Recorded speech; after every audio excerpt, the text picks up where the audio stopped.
lo leemos, ¿no? Sí.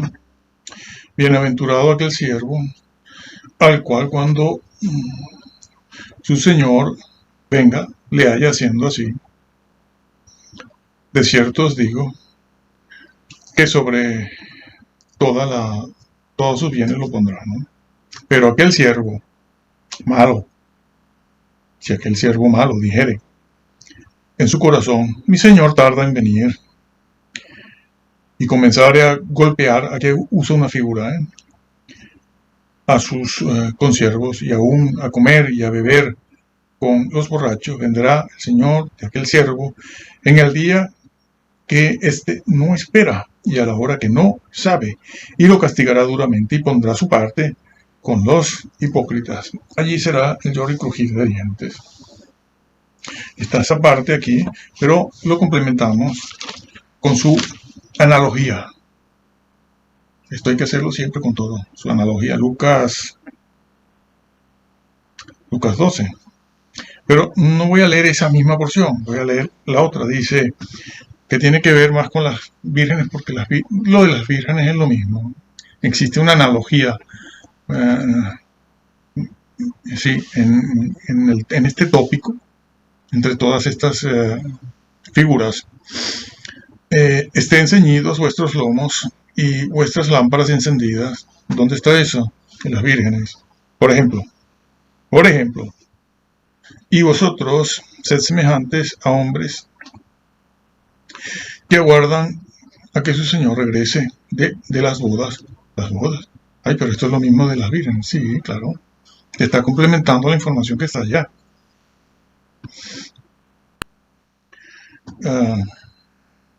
Que aguardan a que su señor regrese de las bodas, para que cuando llegue y llame, le abran enseguida. Bienaventurado aquellos siervos a los cuales su señor cuando venga halle velando.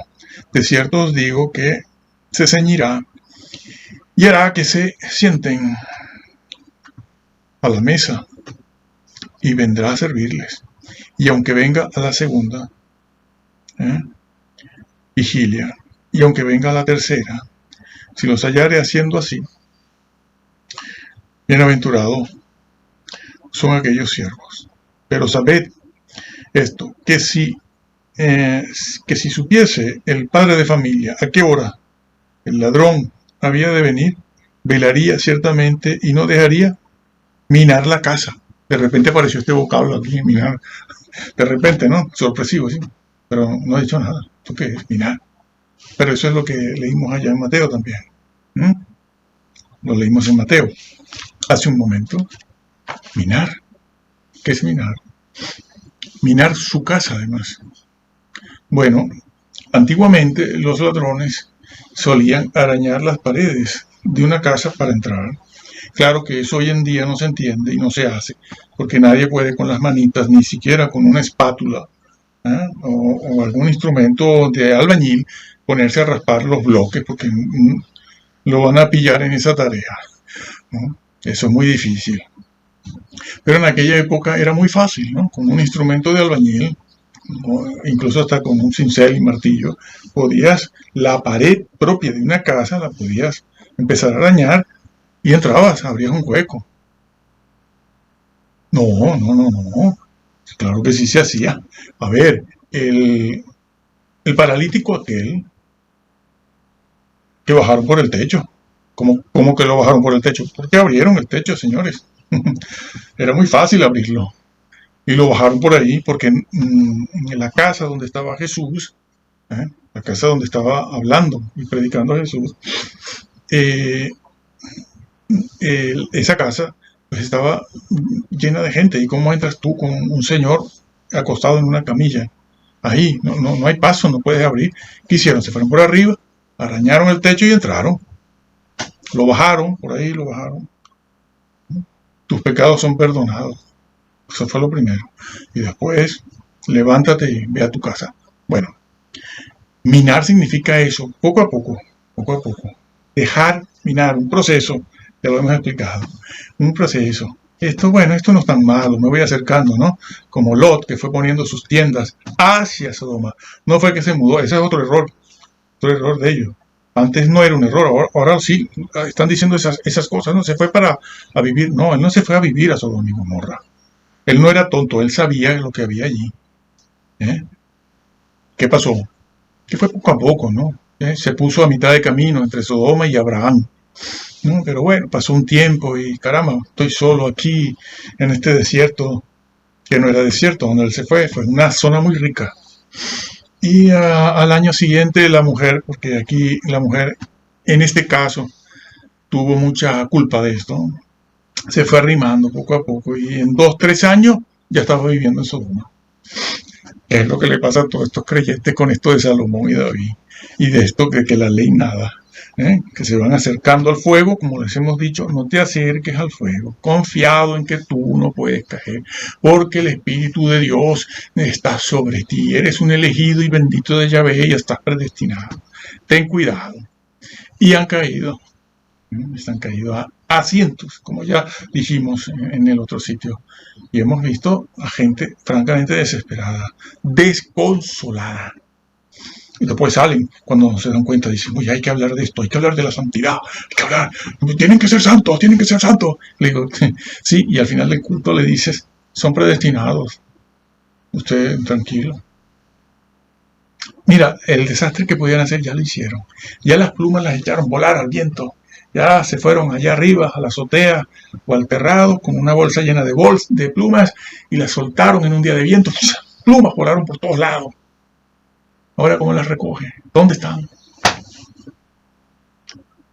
¡Qué desastre! Los benditos de Yahvé.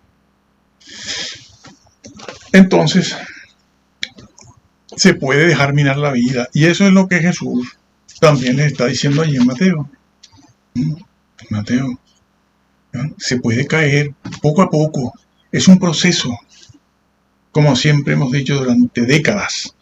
Es un proceso, la caída no es solamente que cometes un pecado, que si cometes un pecado grave, a lo mejor caes de una sola vez. Pero la Biblia no insiste tanto en eso, sino en el proceso de caída, paulatino, poco a poco, como dijimos en el vídeo de los maestros, el maestro que destruye con la doctrina.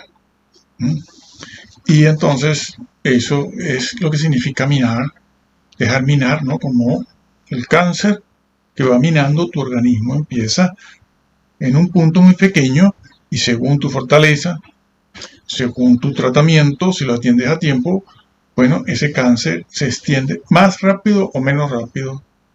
A veces se puede controlar y crecerá muy lentamente, otras veces en cosa de 2 años hemos conocido casos de primera línea, de primera mano, en un año. Una persona que no tenía nada o parecía no tener nada, se fue. Se fue. Entonces, repito, si se hubieran fijado en esto, no hubieran tergiversado la Biblia de esta manera y hubieran condenado a tantas personas. Mateo 5. Eso es lo que dice. Y a partir de ahí, de ese versículo 19, si vuestra justicia no fuere mayor, la vuestra, mayor que la de estos, tampoco entras. Tampoco entra. Y entonces pasa a hablar de eso. Y cualquiera que llame a su hermano Racá se hace digno, objeto del fuego de la gehenna. Dice infierno. Es una mala traducción. Ya sabemos. Eso ya lo sabe todo el mundo. Y poner infierno ahí no anula la doctrina. No la anula. Ya sabemos que Jesús ahí puso gehenna. Claro, el lago de fuego, el destino final. Bueno, cualquiera que llame acá y empieza el Señor a pesar la conducta y la justicia en una balanza finísima, como ya se ha dicho y han dicho otros, ¿no? Finísima.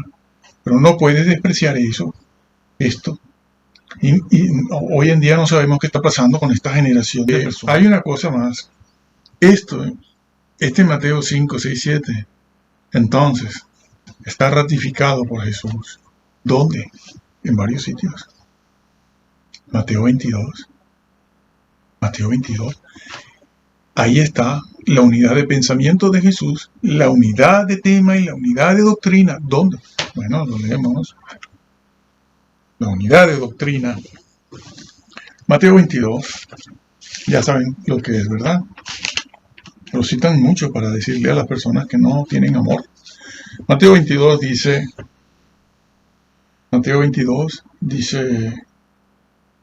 en el versículo, bueno, hay que leer desde el 37. Jesús le dijo: amarás al Señor tu Dios con todo tu corazón y con toda tu alma y con toda tu mente. Eso es mucho más que la ley cívica y moral. Este es el primero y grande mandamiento, porque le habían preguntado cuál es el primer mandamiento. Y Jesús empieza a responder. Y el segundo es semejante: amarás a tu prójimo como a ti mismo. Es decir, no le hagas a los demás lo que tú no quieres que te hagan a ti. ¿Y cómo termina? De estos dos mandamientos depende la fe. De estos dos mandamientos depende la salvación. No, ¿por qué dices eso? ¿Por qué cambias la Biblia? ¿Por qué la tergiversas en nuestras propias narices? De esto depende la ley y los profetas. Sí, Señor.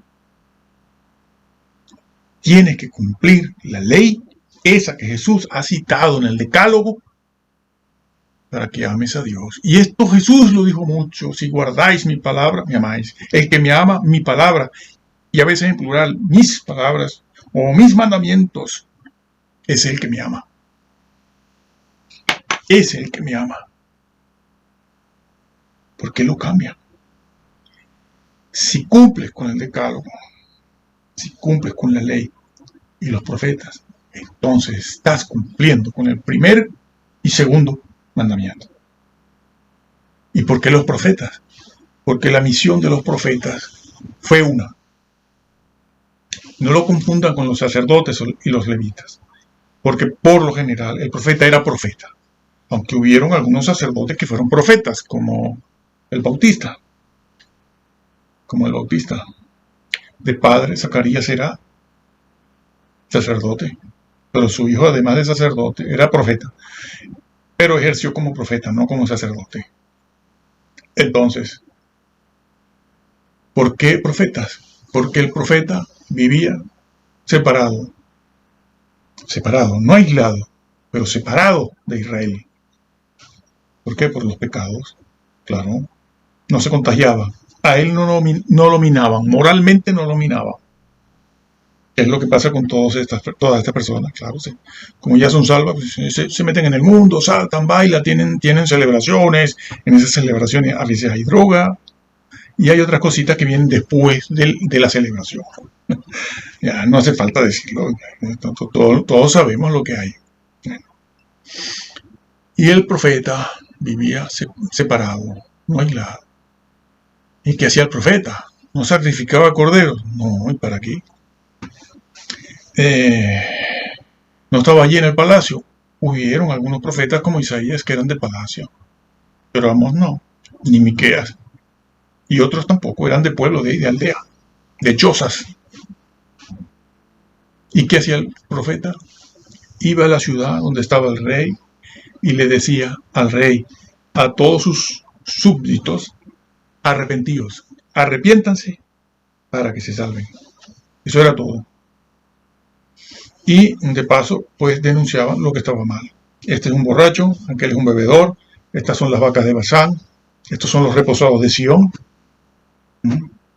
Estos son los que viven de las pobres victorias del pasado, como decíamos, o Miqueas, ¿no? Dice, el Señor quejándose, dice, estos son los que se la pasan recordando algunas supuestas victorias pasadas, miserias, para decir que son los benditos de Yahvé. Eso está, búscalo, sí. Creo que o es Amós o es Miqueas. Yo creo que es Amós. Es muy conocido de paso, ¿no? Y esa era la misión del profeta, llamando al arrepentimiento permanentemente. No hacían otra cosa. Por eso el Señor dice a Moisés, la ley, ese amor a Dios, de eso pende la ley y los profetas. Y les han enseñado que no. Pero si lo tienen clarísimo aquí, ¿Qué hace con ese versículo? Incluso hemos visto a este señor que falleció. Yo, la verdad, es que ya no sé qué decir. Porque esto no es solo propio de los calvinistas, es propio, todo esto que estamos viendo lo creen y lo practican los calvinistas, los que no son calvinistas, ya hay en este momento mesiánicos que son también de la predestinación y que creen estas cosas así. Los grupos libres, que han salido grupitos de esas denominaciones, han salido grupos divididos y ellos mismos montan su negocio y ya no son ni lo uno ni lo otro, sino ellos mismos, pero tienen esa doctrina que heredaron de allí.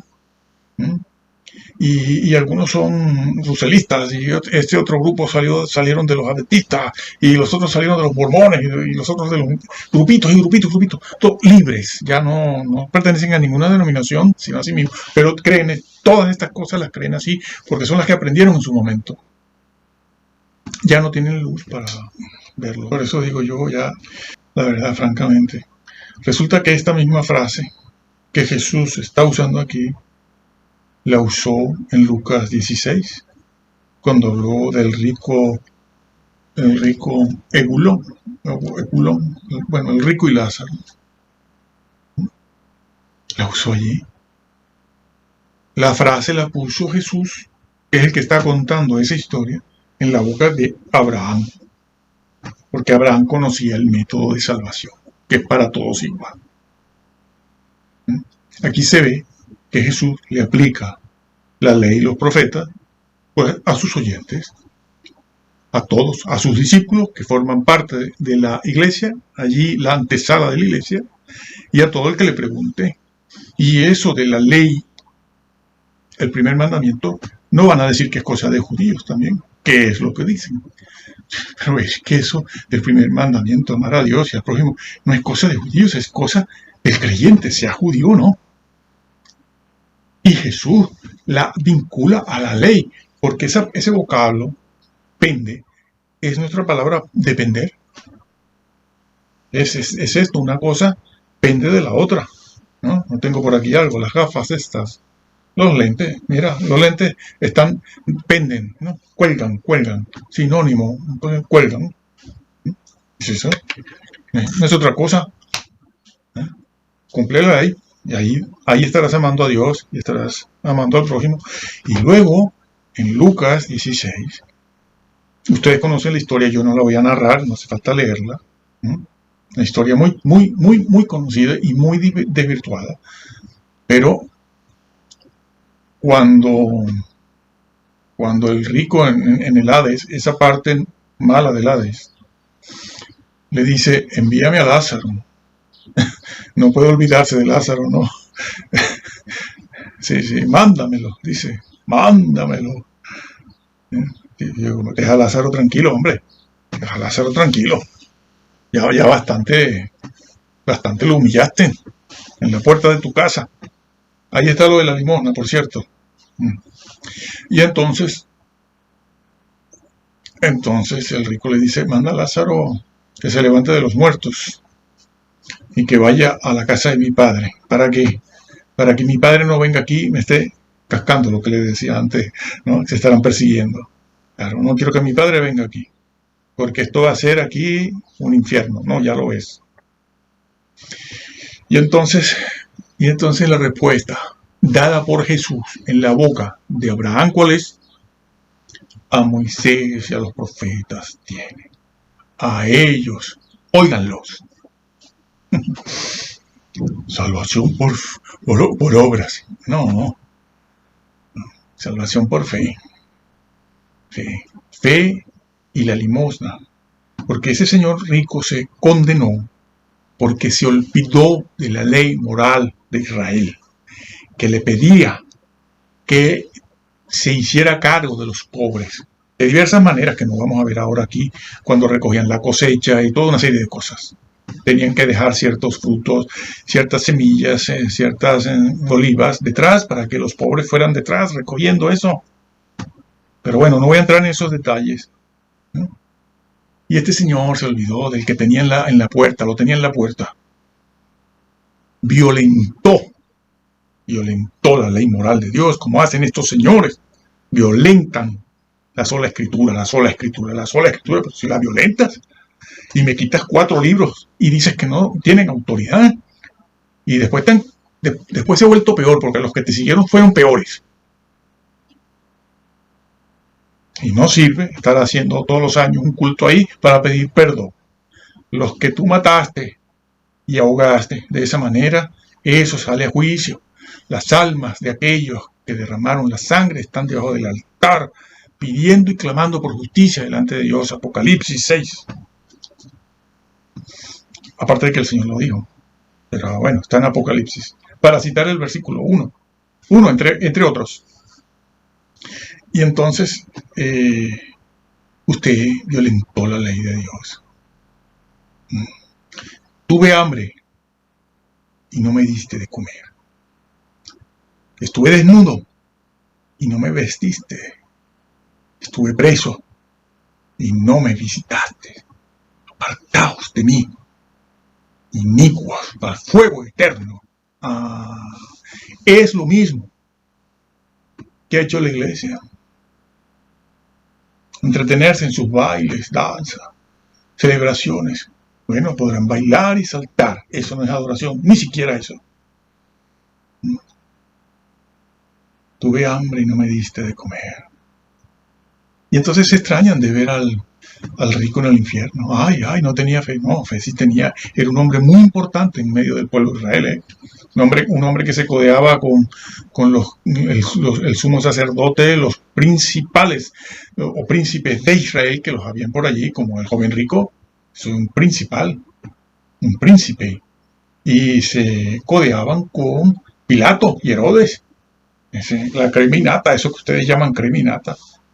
Un hombre importante de fe. Sí, pero no practicó la justicia. A Moisés y a los profetas tienen. Obedezcan si quieren entrar. Dile a mi padre, dile a mi madre, para que no vengan aquí, que Lázaro, que les advierta de este lugar. Pero si tienes a Moisés, no, así no se salvan. Bueno, eso lo dicen los de ahora. La ley no salva. Y eso de la ley y los profetas es lo que Jesús acaba de responderle a estos señores que le preguntaron tentándolo, allí en Mateo 22, tentándolo, porque eso es lo que buscaban con esa pregunta, ¿cuál es el primer mandamiento? Eso era lo que estaban buscando, tentando. Y el Señor respondió correctísimamente, mansamente, y les dijo, amarás a Dios y a tu prójimo. Hazlo. ¿Cómo? La ley y los profetas. Eso depende de la ley y los profetas. Hazlo. Tienes un ejemplo, mira al rico. Y me sorprende muchísimo. Este señor que falleció y este que quedó, el Arthur descuartizan completamente esa historia. Porque es una historia. La descuartizan. Dicen, no era salvo. No, el infierno no. Claro, como ellos son predestinados y ningunito de ellos puede ir al infierno, ¿para qué hablas del infierno? ¿Para qué te horrorizas del infierno? Tú no vas a ir, ni los tuyos tampoco. Los que están destinados no van, según ustedes. Eso es para los mugrientos, nosotros los mugrientos, los que no estamos, los que somos, dicen herejes. Como hizo esos mismos 2 señores hicieron con la parábola de la Virgen. Después de hablar de todo aquello, la Virgen, las lámparas, y de ahí no salían. Cuando llegaron a la parte donde se nos cuenta que Jesús vino, unas entraron y otras no, allí lo dejaron. ¿Y qué dijeron? Dijeron, bueno, falsa conversión. ¿Falsa conversión? ¿Usted ha leído lo que sigue? Bueno, lo leemos aquí. Lo leemos aquí. Esto es Mateo 25. Mateo 25. Las vírgenes. Mientras ellas iban a comprar, las insensatas, vino el esposo. Ya era tarde. Les han enseñado yo a última hora me convierto, yo a última hora pido perdón. Lo que no hiciste en los 10 años anteriores o 5 años anteriores, no lo harás ahora. No lo harás ahora, ¿no?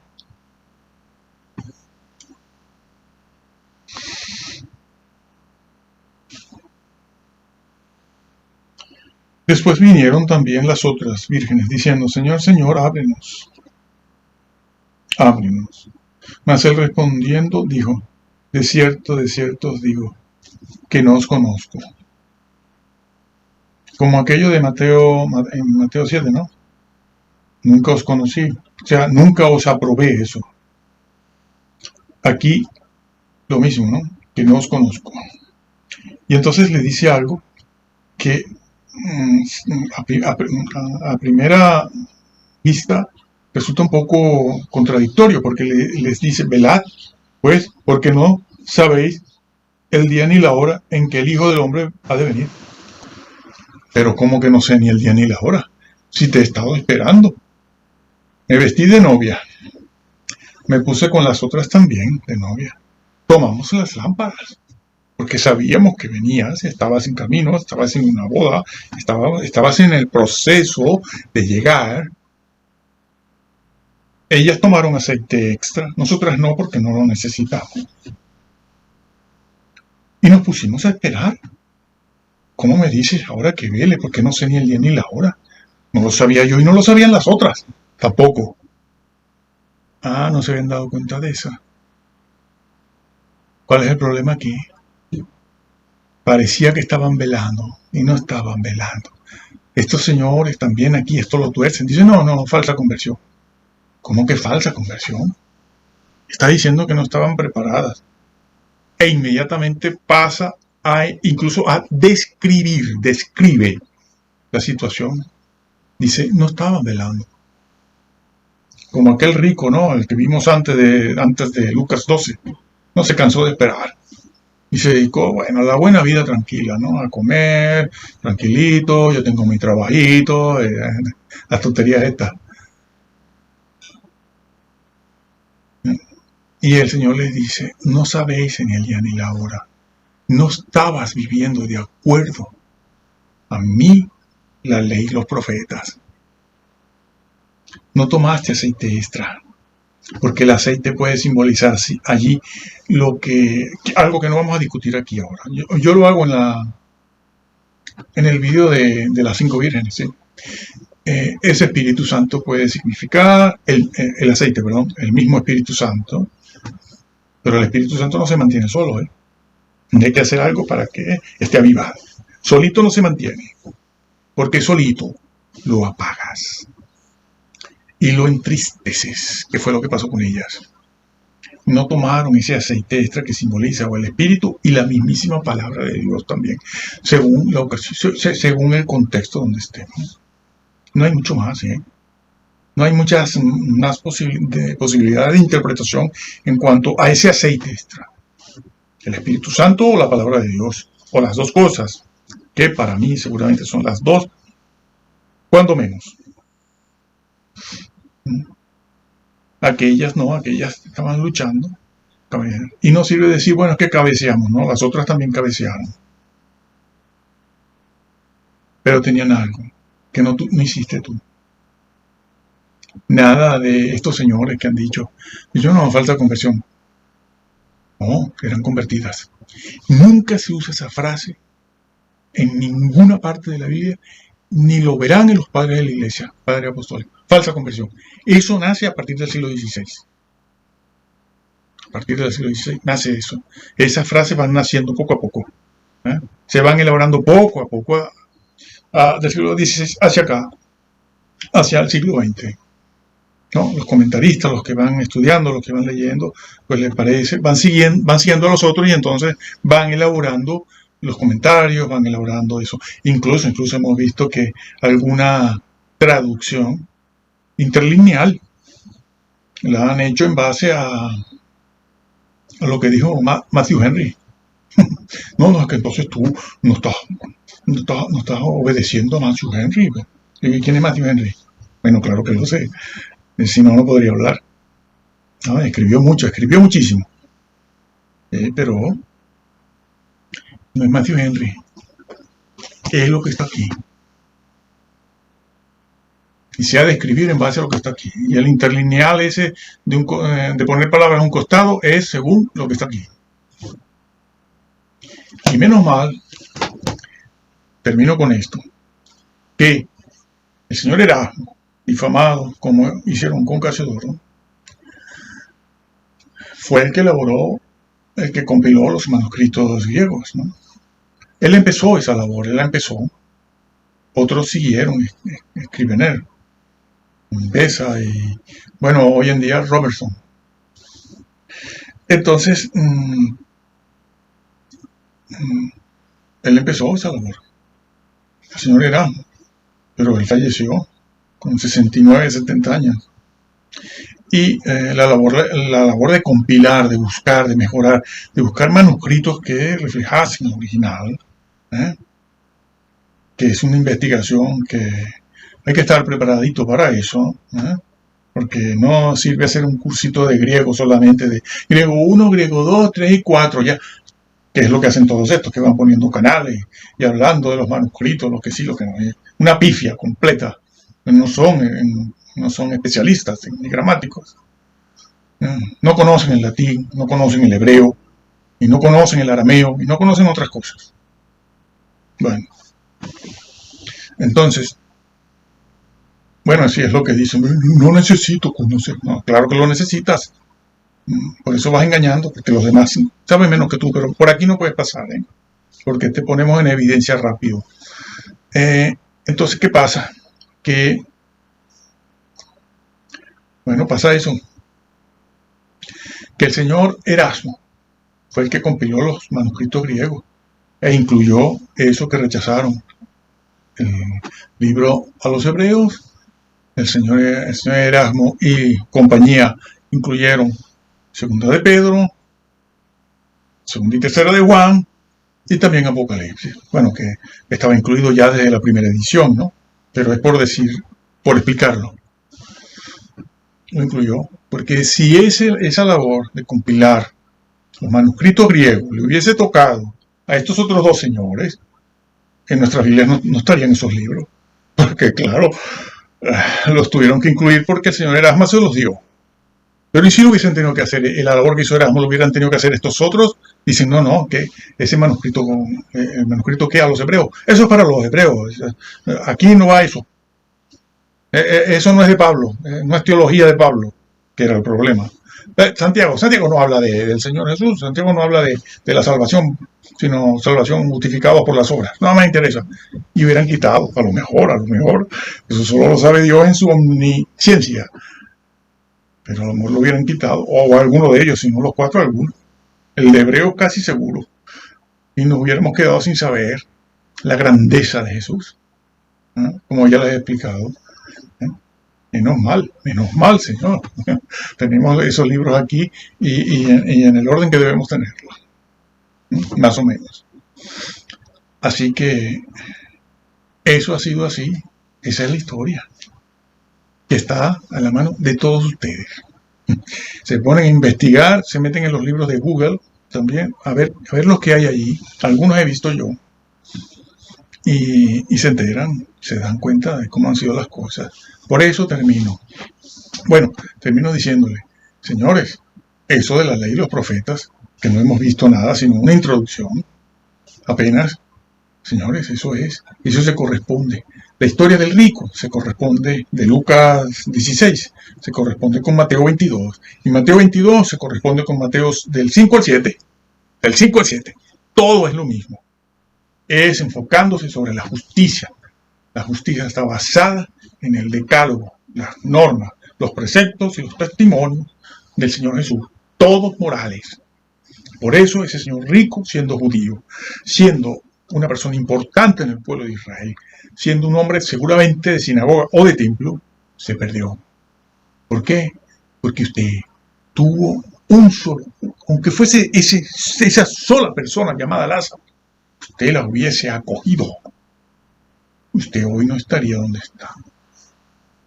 Pero claro, era un bendito de Yahvé porque era rico, que es lo que piensan todos estos, ¿no? Se sientan un poquito bien y al entrar en los templos tengan una alfombra roja y un piano de cola, dicen, no, esto es la bendita, esto es el cielo, Dios está aquí. Sí, sí. Y claro, este señor rico pensaba eso también, porque eso es propio de la naturaleza, la estructura mental del hombre, que es una estructura caída, ¿no? Deforme. Y por intuición propia, ya por nacimiento, cree eso, creemos todos eso. Que si me va bien, soy un bendito de Yahvé. Claro. ¿Eh? Y él lo creía y se sorprendió al verse allá abajo y dice, bueno, ¿y yo por qué estoy aquí?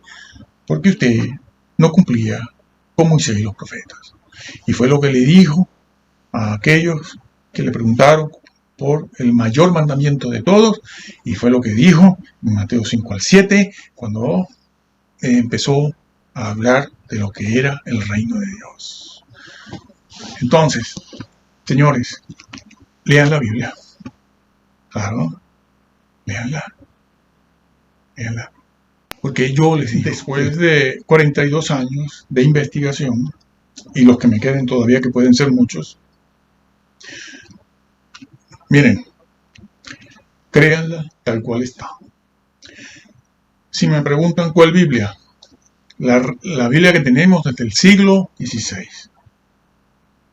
que está traducida de los manuscritos bizantinos, y el Textus Receptus es todavía mejor. Tendría que explicar esto, pero bueno, es mejor que todo el bizantino. Digamos que el Textus Receptus contiene al bizantino, aunque a lo mejor es al revés. Pero lo que tiene el Textus Receptus, que ha sido revalorizado, es la palabra de Dios en un 99%. Y está reflejado en castellano aquí, o si tú lees inglés o quieres compararlo, pues bueno, en la King James. Compra la King James que no esté tocada, ¿no? No haya habido una mano negra ahí que alguna cosita la cambió. La estándar o, bueno, alguna revisada, etcétera. Pero en castellano, Casiodoro de Reina, cualquier versión, 1602, 1800, hay una del 62 y del 65, 1865, la de 1909, que es la que mejor podemos comprender el castellano, o la de 1960, porque la de 1960 está salpicada un poquito por los alejandrinos. Ya veremos eso, quizás la próxima meditación la hagamos sobre eso, y les voy a demostrar eso que estoy diciendo. Vamos a poner los manuscritos uno al lado del otro, a ver, como ya he hecho en el pasado, ya lo he hecho alguna vez. Entonces, el Reina Valera, 1960. Las demás, bueno, yo siempre digo, mire, tenga la Biblia que pueda tener, para que usted vea en su casa, no en la iglesia. En la iglesia se ha de leer esta. En su casa usted puede tener otras para estudiar y también para ver cómo se deforma la doctrina. Ya hablaré de el peligro que hay en estos manuscritos que han borrado y han quitado, han puesto, y que dicen, bueno, pero no importa porque la doctrina no cambia. Cambia. Yo te lo puedo demostrar. Además que estás borrando evidencias. Estás borrando evidencias. El diablo es muy astuto. Y tú estás siendo la pluma mentirosa del diablo. Cizaña. Cizaña, serás juzgado por esto. Sabiendo que el Señor lo dijo. Y que el Señor se quejó a través de los profetas, de aquellos escribas, masoretas. No digan eso porque en el Antiguo Testamento no había masoretas. La pluma mentirosa que inventa, incluso eso está en Jeremías, búsquenlo. El Señor siempre se ha quejado de esas personas. Dios no va a impedir que eso pase, que es la otra cosa que siempre dicen. Dicen, bueno, Dios ya se encargará de... No, es tu responsabilidad, es tuya. Por eso estamos como estamos ahora, en esta apostasía, Biblias por aquí, Biblias por allá, Biblias por el otro lado, doctrinas así, doctrinas acá. Y lo que hicieron en el siglo II, III, borrando y quitando, es lo que han hecho estos, con poner al lado de ese vocablo, poner ahí, alzar. Has cambiado la doctrina del Nuevo Testamento, toda, con una sola palabra. Y tus seguidores, la has cambiado toda la doctrina. Has tenido que cambiar el versículo 6, y resulta que ese versículo 6 está esparcido por todo el Nuevo Testamento. Y si tú cambias ese versículo, el significado en el Nuevo Testamento, tienes que cambiarme también aquello a lo que esos versículos en otras páginas de la Biblia, tienes que cambiar a lo que esos versículos se refieren. Como por ejemplo las bodas. Mateo 22 también, ¿no? Tienes que cambiarlo. Y si me cambias eso, entonces no me puedes echar a las tinieblas de afuera aquel señor que el Señor sorprendió dentro de las bodas y le dijo: ¿qué haces tú aquí? ¿Qué haces tú aquí? Sáquenlo de aquí.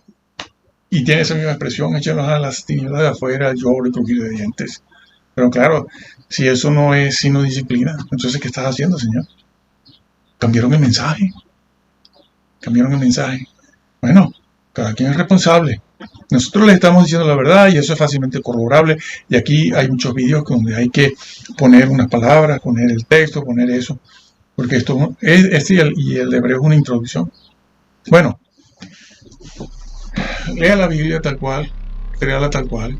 Se va a equivocar menos que si va siguiendo las doctrinas de todos estos señores. Y que el Señor les bendiga.